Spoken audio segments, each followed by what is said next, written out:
Okay, we'll call this meeting and tourism committee together. First item of business to approve the minutes of the September 30th meeting. Somebody want to make a I'll motion? make that motion, Mr. Chairman. Supervisor Wild, do we have a second?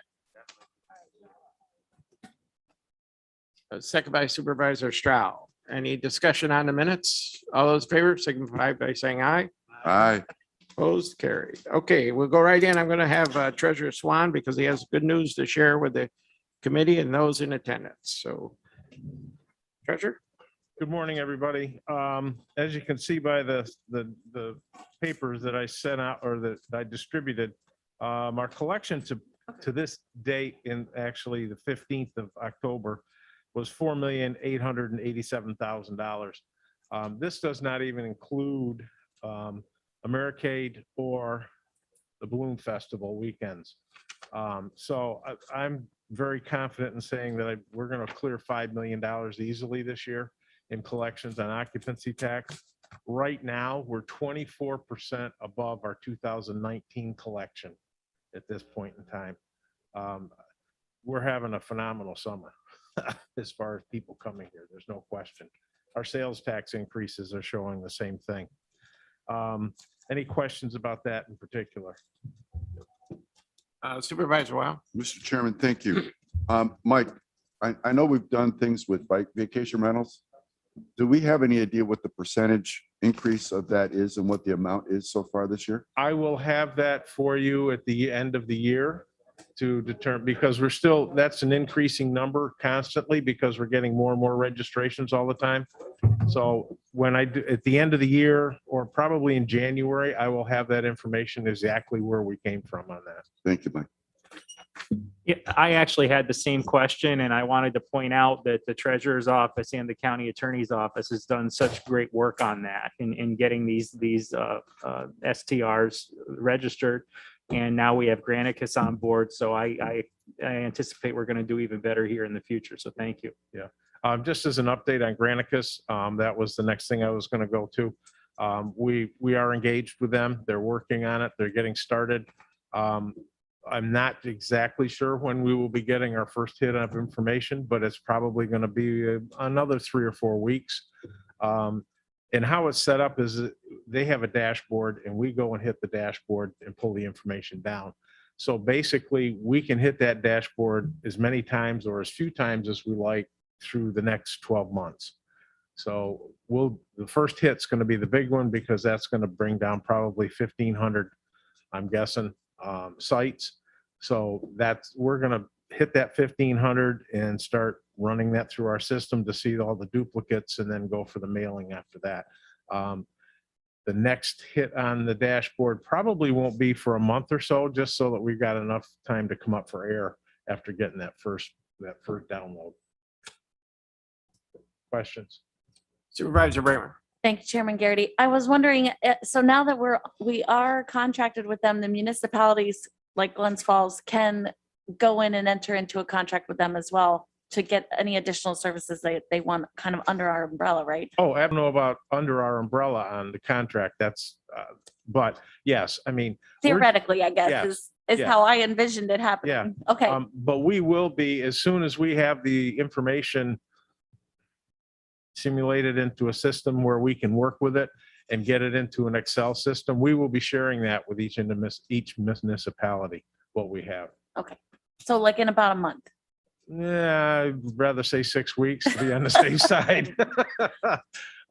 It just depends on how much and how well we can get that information into our system and pull out all the duplicates. That's the hard part. Okay. Thank you. Any other questions for the treasurer? Thank you, Mike. Bring you. more good news next time. Oh, I'll try. Okay, we'll go right in the action items. First is a resolution requested to continue the tourism contract with Lake Placid Advertisers Workshop to provide broadcast and digital media buying services for an additional 3 years. I would ask Joanne, I think we should just include that for just 1 year until we get the information back on the report that we've asked for. So I would ask that we amend this and to just continue the contract for 1 year on, with that workshop. Mr. Chairman, I'll make that motion. A motion by Supervisor Wild. Do we have a second? Supervisor Molino on the second. Discussion.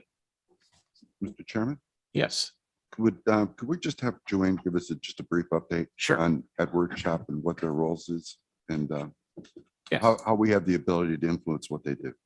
Okay. Thank you. So let me just give you a little background behind this contract. Within my department, I have 3 significant contracts that work together. One is the media buy, this one that's before you today, video production, and the website. And what Peter and I have kind of aligned for the last series of contracts, we go out to bid at the same time, the bids come back, we contract for 1 year with an option to renew for 3 individual years. And then we're on the same concurrent 4-year cycle. And the reason that works for us is that each of these vendors work together. Video production has to traffic the videos that they create and provide them to media buy. Media buy and website work together on SEO, demographics, URLs, which visitors are, pages are being visited on the site so that the media buy people know, things that they should be targeting.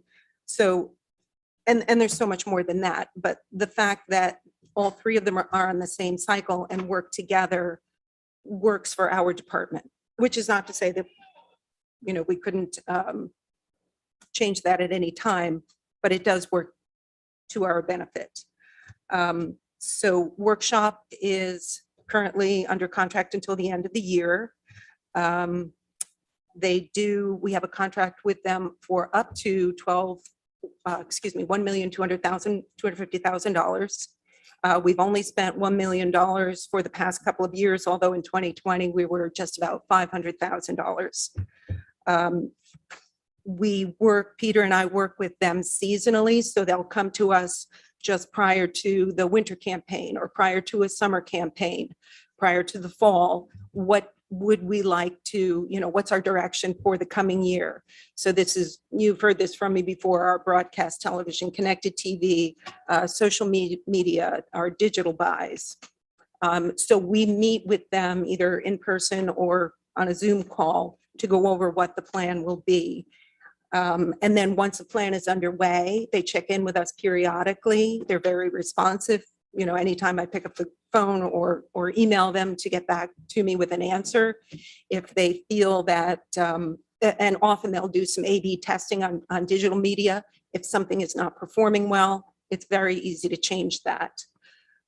So if, let's say we get into 2022 and some recommendations happen to come back from the competitor data RFP that we're waiting for that report on, we could just sit down with the media buy team and say, hey, we need to tweak our direction slightly. Peter and I have been happy with the work that they've provided to us. We did just go out to bid last year, so we're only 1 year into this contract. So for that reason, I am back today hoping for at least 1 additional year on this contract. Now, any other questions? All right. We'll go to the next resolution, request to rescind the resolution 389 of 2021. You didn't vote Oh, on we the, didn't vote on that? No. I thought we did. No. No? Okay, all those in favor? aye. Aye. Opposed? Wait, Kevin, Yes. are we voting on we're voting on a 1-year extension, right? That's correct. Okay, yes. Okay, thank you. I'm sorry, I got to look at the screen and try to look in the room. Okay, next is a resolution request to rescind the resolution 389 of 2021 to print 125 copies of the 2022 travel guide. I'll ask Joanne to expand on that, please. So this is unfortunate. Our travel guide has been subject to global supply chain shortages, just as many other industry-wide things have. We went out to bid and typically we receive our travel guide in December for the following year. So December of this year, I will have my 2022 guide in hand.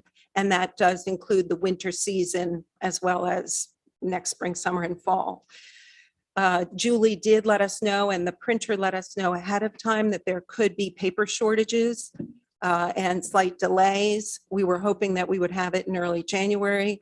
But when we did finally select a vendor, we were told that the guide would not be able to be delivered until March. So we would miss our entire winter season, which is a considerable chapter of that travel guide. So rather than print the guide and have information be outdated, we thought, Peter and I talked about this. We've talked with some of the people that are distributing our guides and got pretty good feedback on the 24-page guide or we did a 20-page summer guide this past year. We would increase that to 24 pages this year. And then I did have money in my budget to consider a winter guide that we would start, early next summer. Now that we'll have ice castles and Winterfest and Christkindlmarkt and all of our other wonderful winter activities online, maybe it is time to think about just a small piece that is reflective of winter. So what I'd like to do is rescind the resolution for the current full-scale travel guide, and then I would move ahead with a smaller scale guide for summer of 2022. So this would be, are we going to say the full amount? The 78,370? Yes, now. we would save that amount. Actually, we're going to use some of that amount to pay for the competitor data, Okay. the RFP we just went out for. Any other questions? Supervisor Merlino, No, I just was making a motion to go ahead with or it. you make the motion to rescind? Do we have a second? Supervisor Hogan, I believe. I'll second, but I also have a couple questions. Please go ahead. So to be clear, we are doing no print winter marketing. Not a print collateral guide that I distribute. Although Peter did create, we can create things in-house, but there's not a large market for a print collateral at this time. I haven't generated that need. All of our advertising winter typically has been digital. So we'll just go heavy duty on digital and social media. Okay. And so we don't have a contract currently for the reprint, right? We do not currently have a contract. No. Okay. It's So just, also between the but I chamber, TVB and I, Peter has created like an Ice Castles front sheet that says, hey, announcing new event on one side, and on the flip side of that, we had talked about including other winter things that are going on, winter carnival, weather, winter activities and recreation, Christkindlmarkt, just to kind of generate that little winter buzz if there happens to be a location where there's a print collateral piece. Actually, the people on the thruway asked for something like that. well, at the risk of sounding like a broken record, we've just spent 5 minutes talking about winter activities and nothing north of Lake George has been mentioned. So I encourage you to please, if we're ever to get to 365, it's got to be the whole county. Please. When I say winter recreation, that is, in my mind, the rest of the county. Just skiing, hiking, snowmobiling. All right, thank you. Supervisor McGowan. Thank you, Mr. Chairman. Is there anything that we can do through our print shop to help on that? At least to get something onto the Northway, the people that want it, just question. The visitor center, the welcome center at exit 18 does not allow much in the line of print collateral. I think Gina can have something be on the bulletin board and she can keep something underneath. And then if people ask, we can have that information for them to distribute. Yes, we've printed things that are a little bit glossy at Staples and we can continue to do that. Yes. Right, yeah, just to keep, something moving forward, but, Mhm. we do have our print shop here too. We do. All right, thank you. Okay. So we have a motion and a second. All those in favor? Aye. Opposed? Carried. Okay, we'll go on to discussion items. Joanne? You want to take the, Well, we have several applications in front of us today for special events that happen to be taking place during the winter season. The committee should have the full application in addition to Kristen's summary. And we did provide the score sheet, so hopefully we've taken some time to look through those. There are representatives here today from each of the events if you'd like to ask questions. And the first one on the agenda is Winterfest. so Supervisor Bramer. I had a question about all of them. I wasn't sure if any of them are not-for-profit organizations. I don't believe any of them are technically correct. So I didn't give them those points. It was only 2 points, but to me it mattered, right? Okay, thank you. I don't know, is Chris Kindle Market? Okay, Glens Falls Collaborative. Let's, if we're going to speak to the committee, we need to use the podium so we can get it on. Okay. Are there any questions about Winterfest? I have questions. Go ahead, Supervisor Hogan.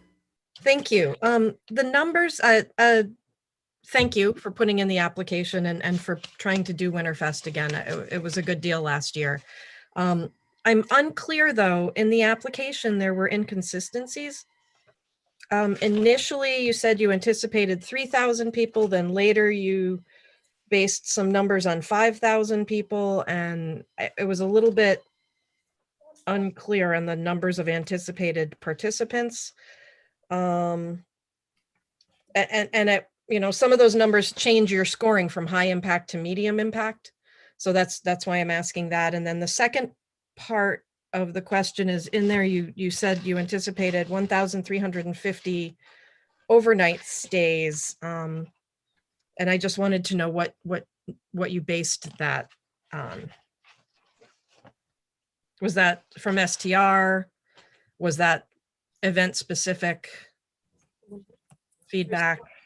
There's nobody here from Winterfest, I don't think, to answer that today. So there's nobody there.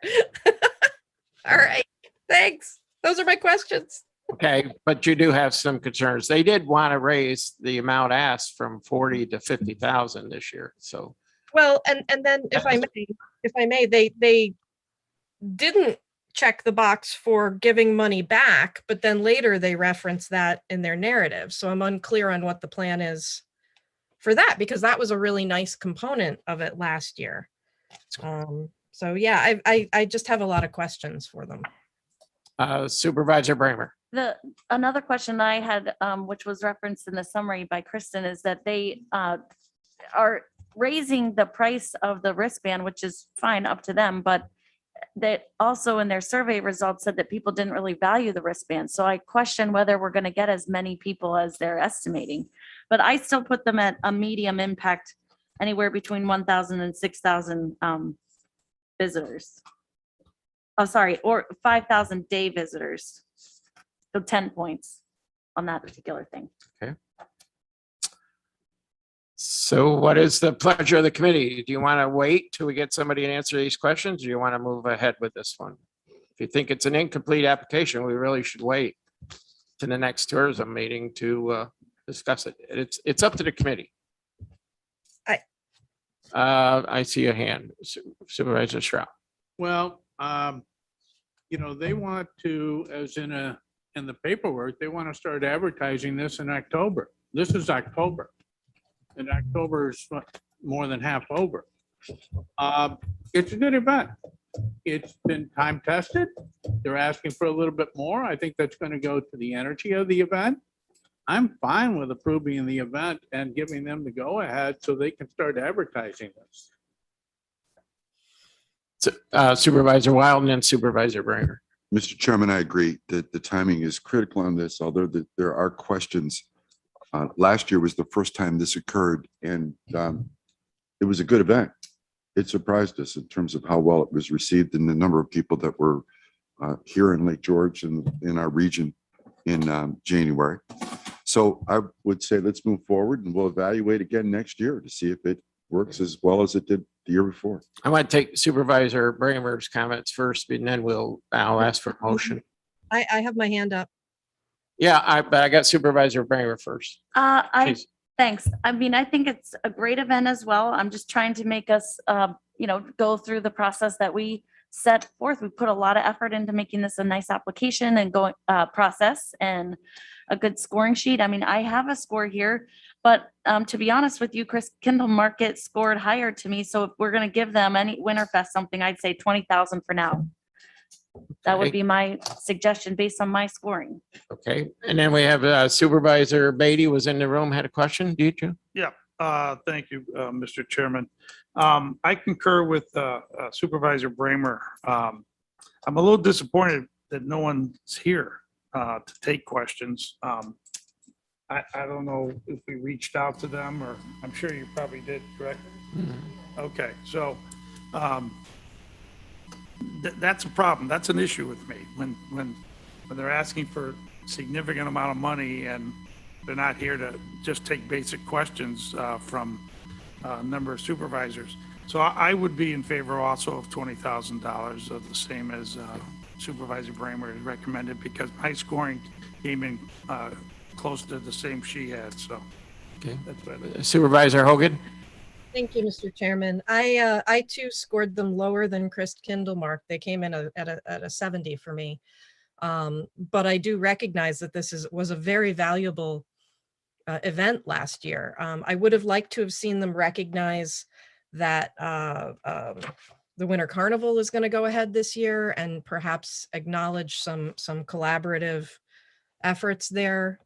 So I will support the 20,000, but not more. Okay, so somebody, Supervisor Well. Mr. Chairman, I'm sorry, one more thing. I'm not sure if Joanne can elaborate this or not, but I know the scoring sheet, but I don't know if it has any method to evaluate the return that we received from Winterfest last year. We gave them money, they gave us money back to use again. So that was the big key. And I don't think it's an evaluation criteria. So again, I'm in support of doing the 50,000. It's 30,000 more. It proved itself last year. Yes. Let's give them a chance to prove themselves again. The only thing I'm just gonna add one comment, we spent a lot of time with the evaluation. We spent a lot of time with the scoring sheet, and, if questions come in unanswered, I'm sure, I can't speak for the department, but I know they've reached out and asked, can you fill in the blanks? And if they don't get back to you, it's kind of hard.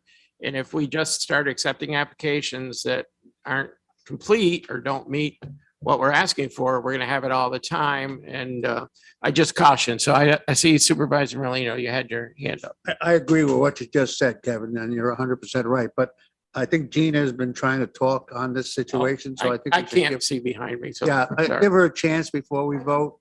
Sure. So I sit on the committee. for Well, Winterfest. you have to speak to the podium, please. I sit on the committee for Winterfest, not as the event producer. So the first question was about the room nights that's on the application. So I can speak to last year, how the wristband was used. You used the wristband to get a discount at a particular hotel that gave discounts. And then those hotels turned in their zip codes so that we could actually produce, so we understood how many room nights were attributed to the physical event. So an actual person bought a wristband at different levels. So if you bought a wristband where you just wanted the free hot chocolate or the horse-drawn carriage rides, you paid, let's say, $15. If you paid $30, that allowed you to get up to 15% off at participating hotels and restaurant discounts. So we were able to so Christian, as the event producer, was able to track those who'd actually reported. The hotels were very good at reporting. The Sagamore, Six Flags, the Queensberry Hotel, the Courtyard, the Fort William Henry. And there was a couple of others where they actually produced their zip codes so that we had a zip code analysis based on those that redeemed their wristbands to get the discounts at those hotels.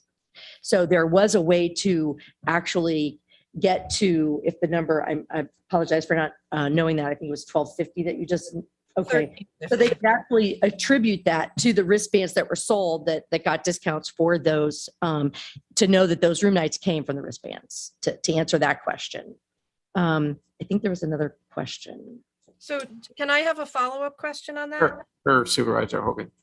Thank you. There were 773 wristbands sold, but 1,350 room nights attributed to that. So So a couple things with those is they were allowed to reuse them to come back another weekend because it ran over several weekends, and or there was a wristband might have a netted 2 or 3 night stay. So there was room nights attributed to one wristband.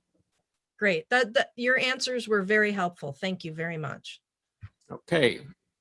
Any other questions for Gina? Thank you, Gina. Oh, go ahead.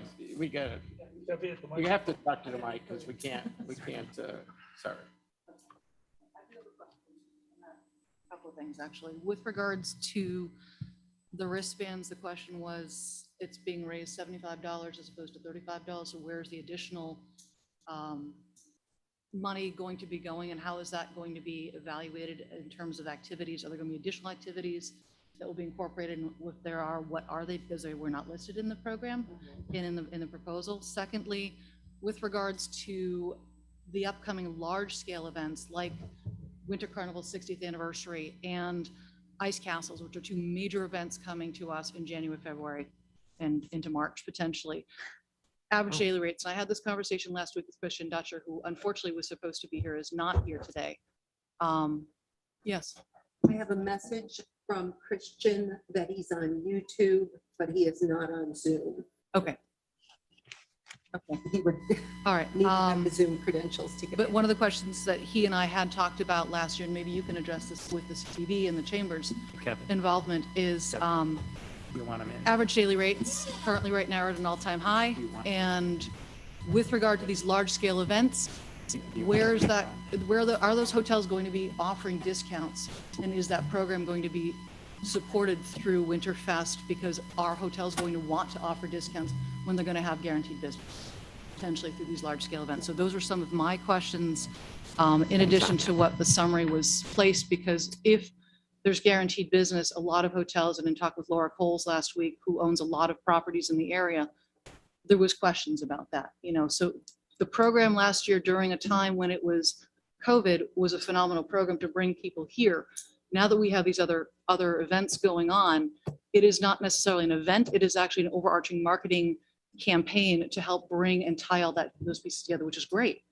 But we need to understand, I think this committee needs to understand better where that falls and how that's going to come together, because the descriptions in this were not, there was not enough information, unfortunately. So if you can speak to that, or if someone else from Well, the. Christian is on, Christian has joined, and I think he's on mute, but I believe he's on the screen now. Christian? Would you join? Yes, sorry. I've been on YouTube trying to figure out how to gain access to the meeting, and then I've finally figured it out. I've been actually watching since 9:30 this morning, or 9:40. So, oh dear. Okay, thanks, Chris. You there? Oh, there we go. Can you hear me? Yes. Okay. So there have been a variety of questions that have been asked, and I'm not sure where you'd like me to chime in, but I can answer several of them. One is the wristband last year was frankly underpriced. We were selling it at a loss, and despite that, we still returned a profit back to the county. So our thinking this year is we can increase the price. I don't know if we'll raise it all the way up to $75. It'll probably be something less than that. The objective is to still roll out a program that resonates very strongly with people, brings people not only during the weekends, but also during midweek for twice the duration, or perhaps even more than twice the duration, January and February. It may even be part of late December and early March. And hopefully with a greater impact than we had last year. So we think that we can raise the price. It doesn't affect what we earn. This is a contract. I mean, frankly, this is not, this is outside of our domain. We usually run our own events entirely. We're being asked to run this, which I'm happy to do. It worked well last year. So the increase in price only would affect the amount that's returned to the county. And yes, that we are planning on returning the overage to the county, assuming there is again. I think there will be. I'm sorry if that box was not checked. That was an oversight on our part. I'm not sure what other questions have yet to be answered to be answered. Does the committee have any other questions for Kristen while he's on? Sorry, Supervisor Bramer? the question about the reimbursement. He He just just said answered that. that should have That been. box should have been checked. Yep. Okay. Have we, Supervisor Hogan? Christian, thank you very much for doing the work to figure out how to dial in here. We appreciate that. Escaped me for a while. It's not easy, but you got there. I got there. And for answering those questions, it's caused me to revise my evaluation. I would like to support this event in that your marketing scheme is far more sophisticated than the winter carnivals. And I think working together, it might blow everything off the charts. So thank you Oh, very much. my pleasure. We have Supervisor Merlino.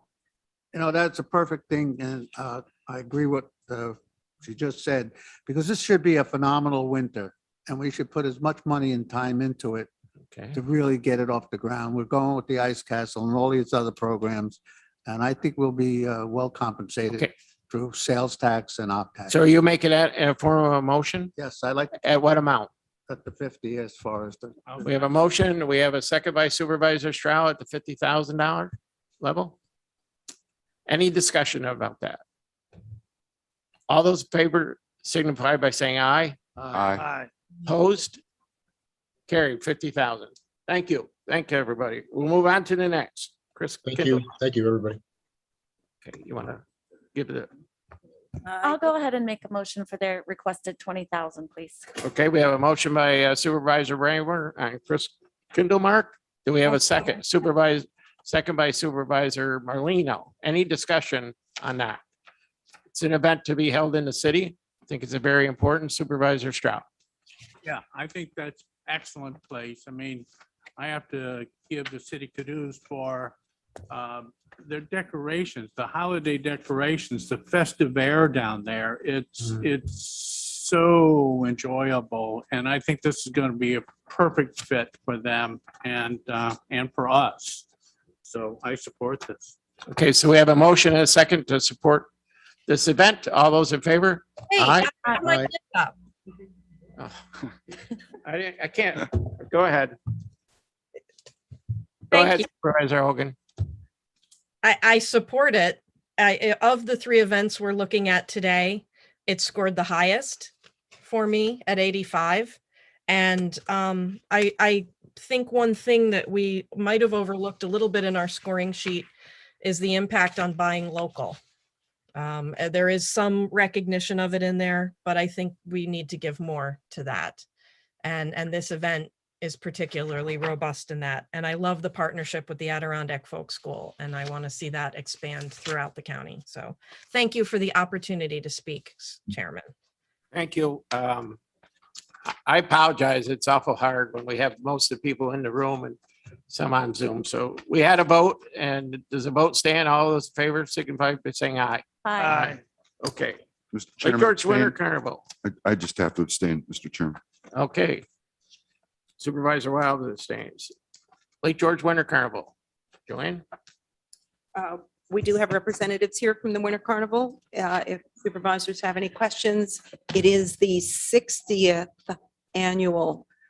So that's a pretty big deal to the Winter Carnival. And their request is for 50,000, correct? Correct. This is all made up of volunteers. Run this event year after year. Do I have a motion to provide 50,000 to a winter carnival?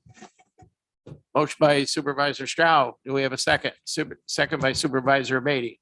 Any discussions on the winter carnival? Supervisor Bramer? Go ahead. I know Supervisor Hogan mentioned in the last one about her scoring. I also had Chris Kendall Market scored higher than this one, but I know that this also scored very high for me, and I know it's a great event and a great. It will be really great this year for the anniversary. Thank you. So I will support the full request. Okay, thank you.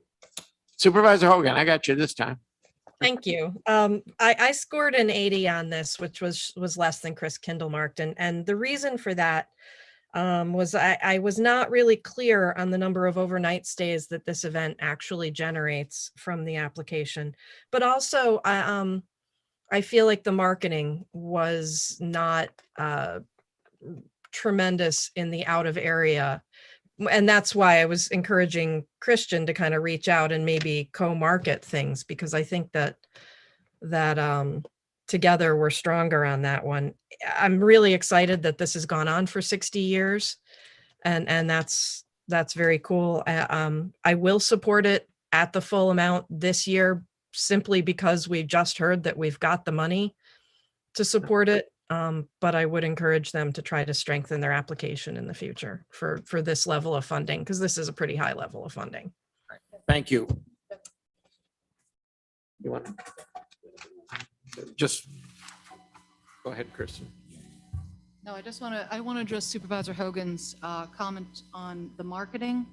Specifically, they do national promotion of this event through social media and television. They also distribute North Country Living magazine in Canada. They have a AAA book, which they distribute across the state and out of state as well. And they do PSAs also in Vermont. So they do actually distribute a significant amount out of area and out of state, just to address that with regards to out of area. Thank you.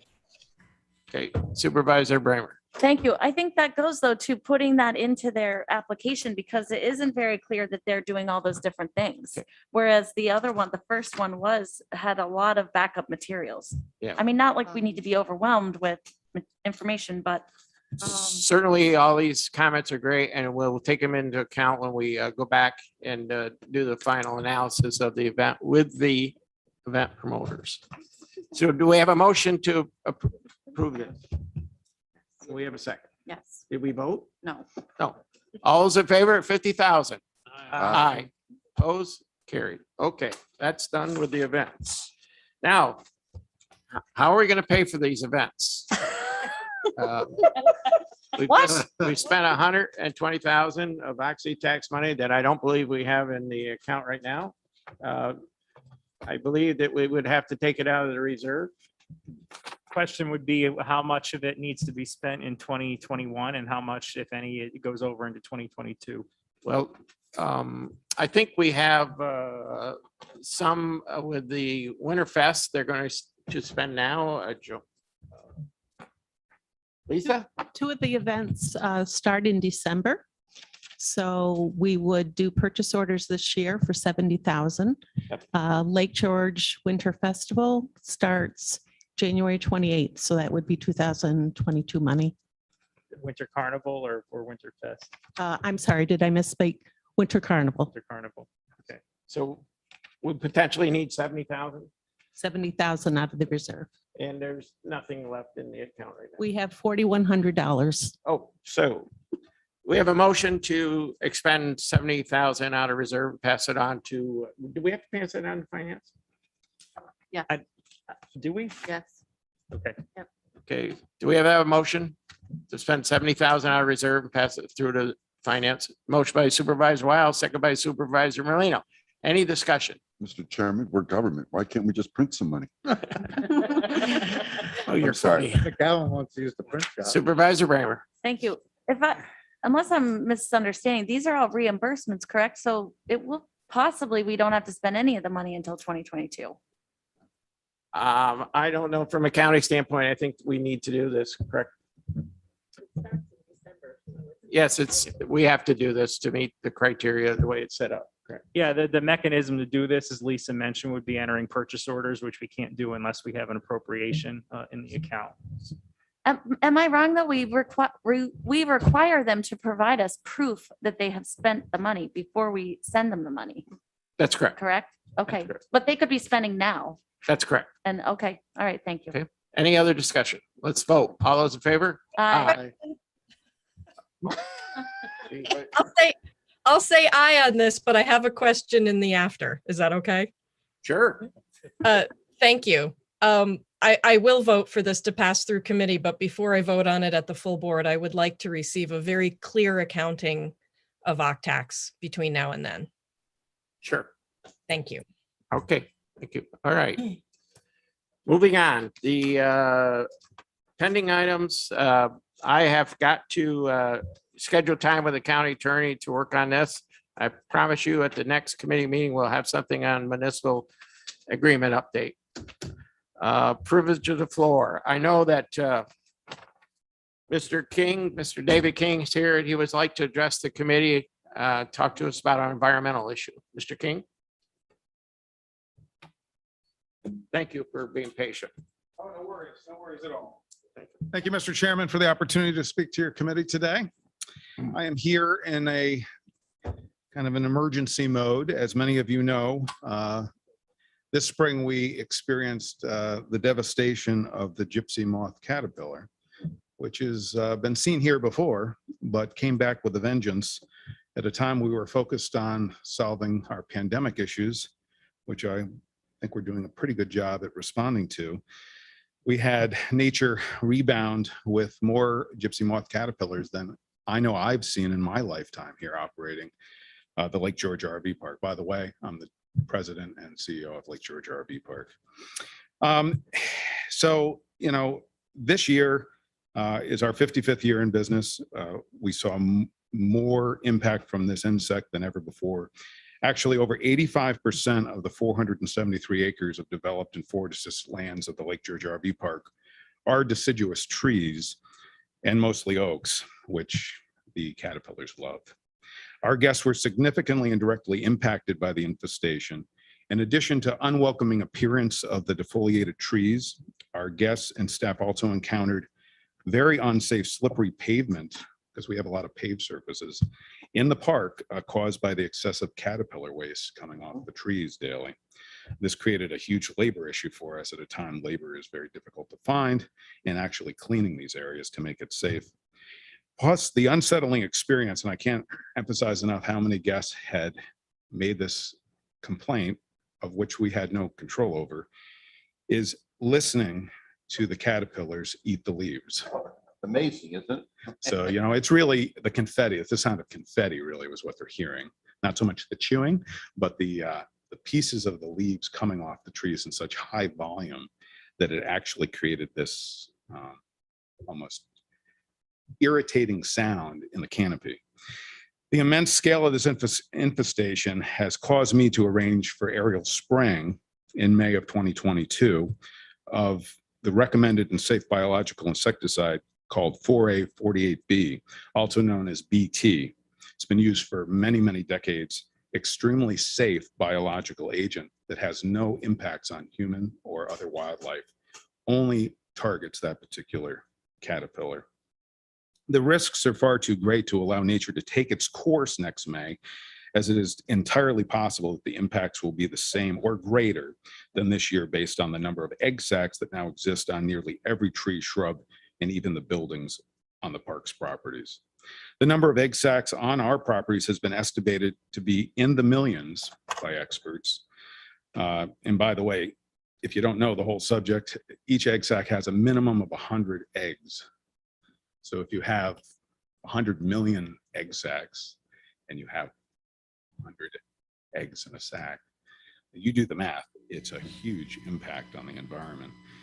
The Warren County Soil and Water Department's information session that was held on September 23rd on Zoom and in person depicted the state of emergency that the gypsy moth caterpillars presented in May or June of this year, and the opportunities we have before us to lessen the impacts from these pests in 2022 and beyond. The reason I am here in front of this committee today, go right ahead, Kevin. No worries. Understood. It happens every day. To appeal to the Occupancy Tax Coordination Committee is that I believe that the utilization of some occupancy tax revenues for aerial spraying of 4A48B on the public and private lands of Warren County is an appropriate use of these funds. Yeah. As you know, occupancy tax funds were utilized to combat Asian clams in Lake George not so many years ago. While contracting of certified pesticide aerial applicators would need to be done by the individual property owners, the cost is very significant. It will cost Lake George RV Park $28,906 to aerial spray its 473 acres at the campground and French Mountain properties next May. Since the appearance of my properties impacts my guests who have a significant impact on the Warren County economy and all other regional visitors that gaze on the beauty of the south face of French Mountain from afar, I believe utilization of occupancy tax funds for this purpose is both prudent and justifiable. It is my opinion that should Warren County elect in the future to support the spraying of select impacted lands, especially the areas that have been identified as hot spots, using undelegated surplus funds from occupancy tax collections, we can encourage more property owners in the county to do the same and to apply for spring spraying now to avoid a recurrence of these devastating impacts in May and June of next year. Lake George RV Park collects significant occupancy tax funds annually. This was one of the best years ever, obviously, for tourism in Warren County. Our property experienced that as well. We should all be excited and applauding the $5 million plus collections this year. But we really do have to think about how this money is spent going forward to be most effective in protecting the industry that it was designed to help. As you know, I was very involved when the original occupancy tax law was passed, and we all made it a point in the private sector of tourism that we only use it for promotional purposes, right? To help put more heads in beds and to grow the economy. But if you think about this, we're spending over $1 million with that workshop to do television campaigns. They do a wonderful job. County does a great job promoting it. But all those pictures and all those TV commercials and on the website show foliated trees. That's what people come here to see, the beauty of the Adirondacks. When they arrived here in June this year, that is not what they experienced. They experienced a landscape on French Mountain that looked like March. It was bare, as you may recall. That doesn't bring guests back to the area. Actually, we had many new visitors here this year that were so shocked by the devastation that they actually had to leave early. The inconvenience of this waste coming onto them, their belongings, their gear, took away so much from the ambiance that they expected to experience in the Adirondacks that they chose to move to other areas that were actually not too far away. You know, we had these real hot spots. If you looked at the Soil and Waters report, we had these really long ovals of hot spots in our area in Warren County. And you could drive not too far away and actually find a campsite someplace else that didn't have any caterpillars at all. So I appeal to this committee in really exploring all the possibilities. I am not saying that occupancy tax funding is necessarily the only way to fund these environmental solutions to these environmental emergencies. I think it's time we have a reserve fund set up for these unexpected events.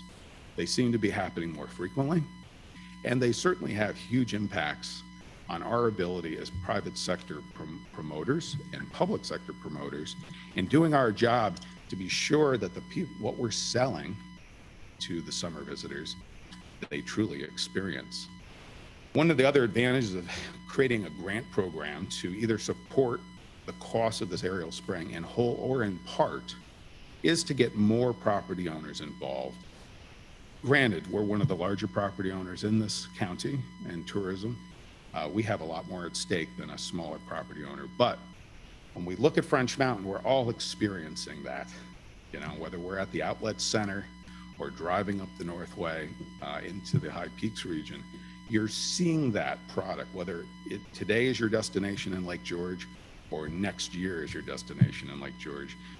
We need to meet those expectations of future guests. And this problem, as you know, doesn't happen every year. We were a bit blindsided by it this year. Usually, DEC puts out alerts when they monitor the egg sacs. But because there was, I think the pandemic had a play on the amount of attention given to it in the year ahead. And the fact that these were not broad hotspots. They were narrower hotspots than usual. I think the Finger Lakes did an outstanding job because they picked up on it earlier than we did over here. And they got on it and sprayed the 4A by aerial right when they should have. It's a very timely, they have to hatch, of course, out of these egg sacs before you can spray pesticide. So there's a lot of timing. Weather can impact the ability to spray as well. So it's a very touchy subject that needs a lot of planning. That's why I'm here today and not in May, because all of these permits need to be acquired in advance. The 4A actual pesticide needs to be acquired in advance so that it's on site and ready to spray. Thank goodness we have an airport nearby where all of this can be dispatched very effectively, cost effectively. So you can tell me if I'm in the right place today to appeal for support, financial support, to help protect what we consider to be one of the most beautiful places on the planet from a nuisance insect that has created tremendous negative impact on the tourism economy in the past May-June period. I thank all of you for your time and your consideration today, and I'm willing to answer any questions you may have. Yeah, I have a quick question. So what's the timing as far as eradicating or spraying for this? It has to be done in the spring or early? So they need to hatch. So I think if any of you are looking, you've seen the egg sacs yourselves. I mean, those big brown slabs, right?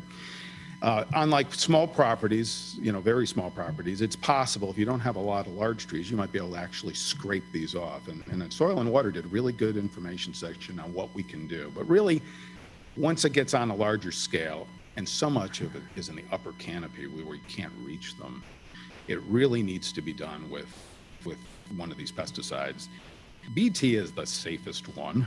That's why all the certified pesticide applicators, if you go to them and ask, how do we eradicate these things? They say that's the one to go to because it's the safest.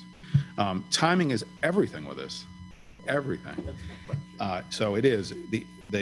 Again, I'm not an expert on the insect, but for those that I've spoken to, there's going to be a window there in early May when they're going to hatch. It'll have to do with temperatures and other weather conditions. Other natural predators to these egg sacs, there's other insects that'll eat them. There's other things that can happen with temperatures in the winter that can also decrease their lifespan or their likelihood to all hatch.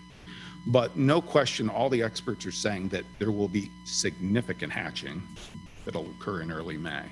That's when you have to be ready to go. That's why I've already had the quotes. I called in June to Don Weber. Don Weber is one of the premier aerial pesticide applicators in the Northeast. I worked with him back in the 70s and 80s. My family worked with him when we didn't have available these biological pesticides. Back then we had to spray a product called 7, which we probably are familiar with. Not something that's humanly fed friendly. You had to make sure you did it at a time when nobody was outside for extended periods, very much like, applying pesticides on your lawns. This takes all those concerns away, which is wonderful because that was hard to do. You couldn't do it some years with the other products because you had too many people here and it wasn't safe.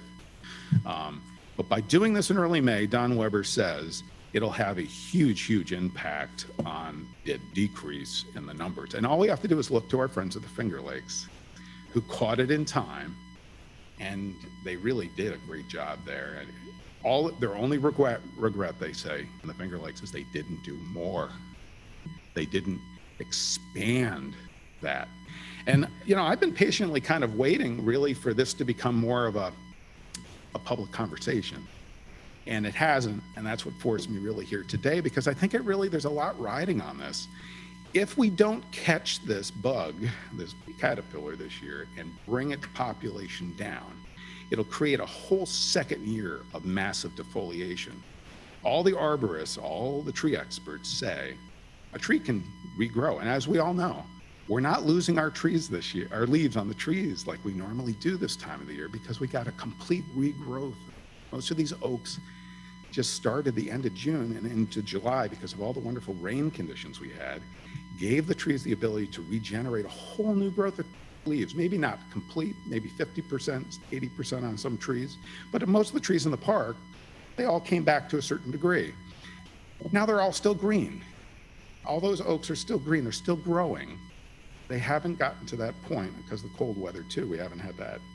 But, so I'm really afraid that if we get a second year of the same level of defoliation, now these trees may not come back as quickly. They'll be more susceptible to other diseases, which can take a 200-year oak away in 5 years. Then we have a problem where a big portion of the, let's take French Mountain, for example. What if 50% of the oaks on French Mountain die over time? That becomes a tinderbox or a potential for an extensive forest fire. Not to mention just, all the other problems that could occur if the cost of tree removal is much higher than the cost of spraying. If we don't lose enough of the leaves off the trees this fall and we start getting our heavy early winter snow, those branches are going to start to crack and break. That's going to cause property damage. It's going to cause lots of power outages that could also impact our economy and tourism. It could also create temporary or minor damage to the trees that would make them more susceptible to other insects and other diseases. So, trees, in addition to our lovely lake, and there's, it's a beautiful lake and it's worthy of every, I think, dime we invest in protecting it. So is our forests. Our forests are really what, again, the tourism photographs and video, it's water and mountains. And the mountains are all covered with beautiful trees in this incredible deciduous forest we know as the 6 million acre Adirondack Park. So long answer to your question. No, I think that's good. I mean, I would just ask the committee, I think it brings up a valid point. I just don't know if we discuss it here on environmental concerns. And I think we should also get Soil and Water to come in and give us an idea of how they feel about it. I know my brother visits every year from Montana, and that's the first thing he noticed in June of the foliage missing in these caterpillars. So how's the committee feel? Set up a discussion. Would it be an environmental concerns, Ryan, or? I think that'd be appropriate. And then I know we have, certain communities spray for the black flies in June. You don't really hear a lot about that now, but it was prevalent years ago around here. Mosquitoes have been prevalent, and this seems to be another predator.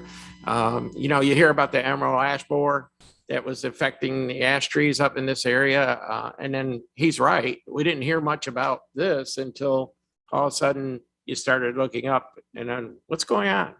And then the foliage is gone. So I thank you for all your information. I think, do you want to reach out to environmental concerns or?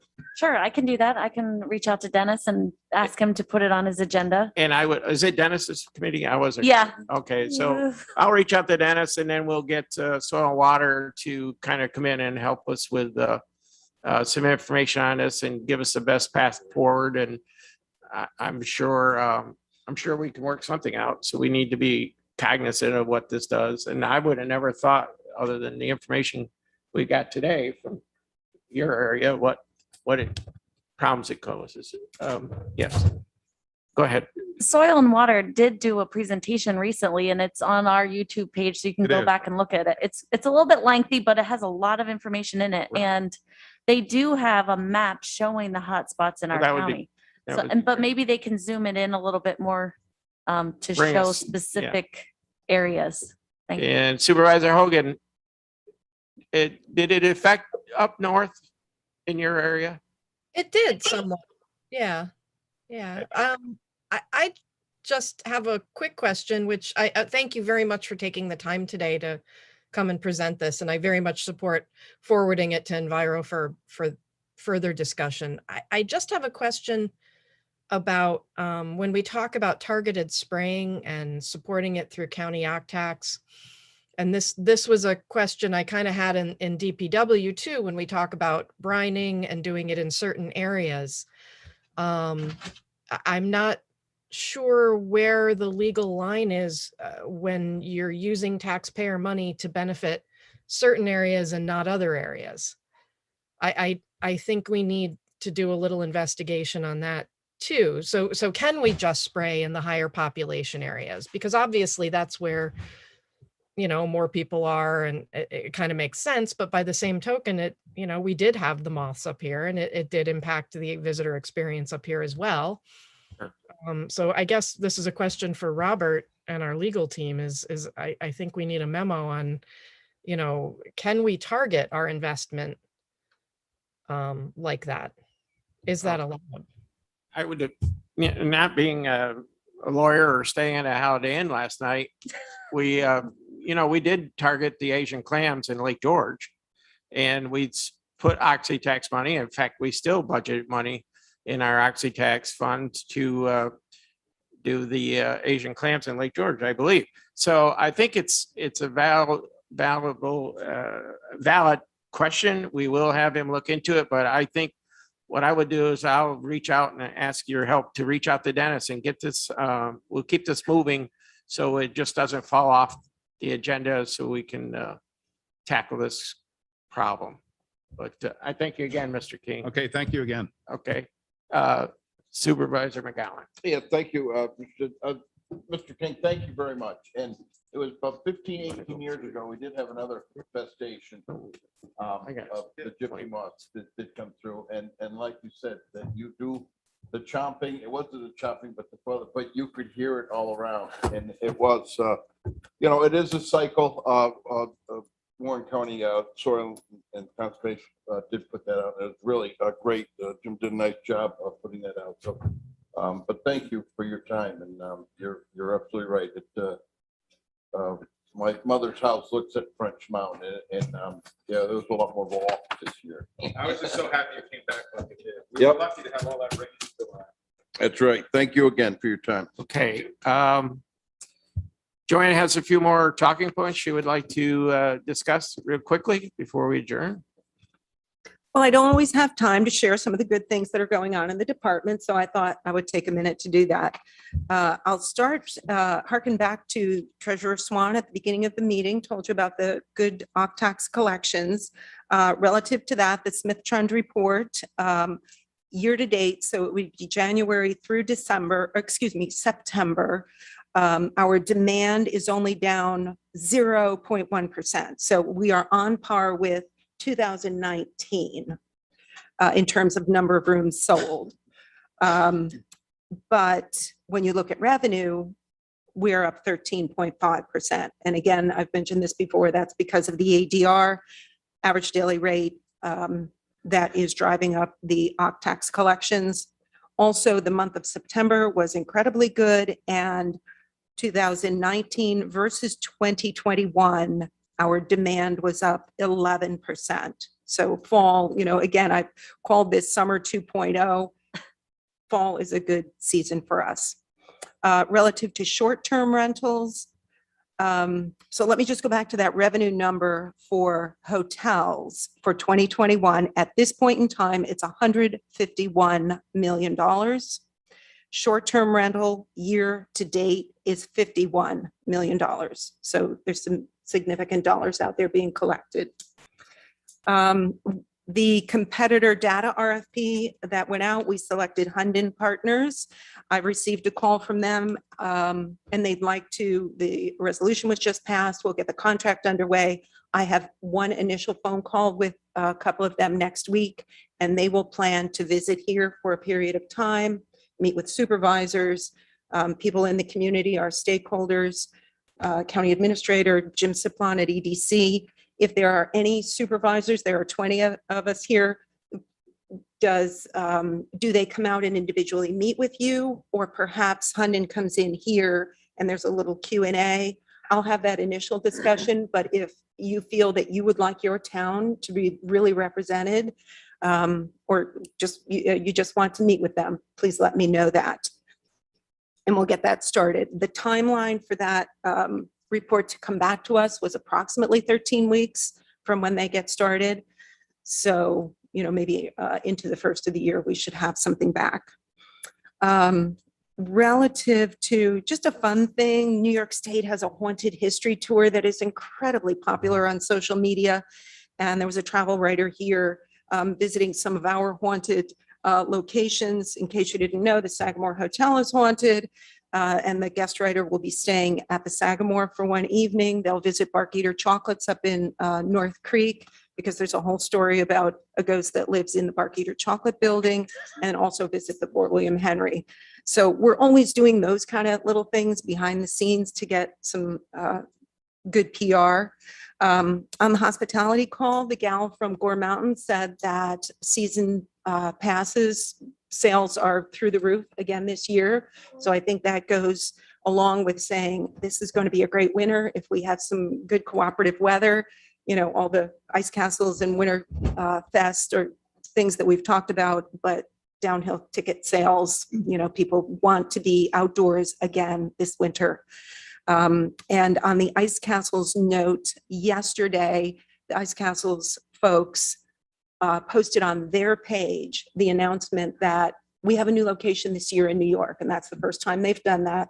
So now we will capitalize on that and start promoting Lake George in conjunction with the other things that are going on this winter.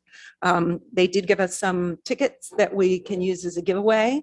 So we'll start that promotion in another week or two with Casey on social media, and try to increase our followers on a couple of platforms and just increase brand awareness for Lake George and Warren County during the winter season. And I think it was Claudia had asked about locals discount, and they are working on that, but they said more to follow. So, but if you have friends, you might want to tell them that whole pre-sale thing, because they think that it will sell out quickly. So that's my quick good news for now. Any questions for Joanne? Any more public comment from anybody in the, and Don, is there any public comment on YouTube? Hi, Chairman Garrity. There was just a comment from Christian Dutcher, but he caught up with that when he got in on the Zoom feed. So that's it.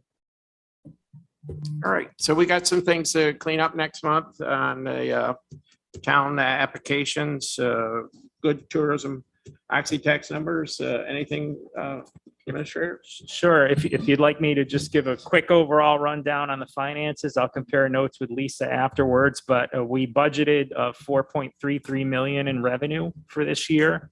We carried over a $300,000 surplus from last year.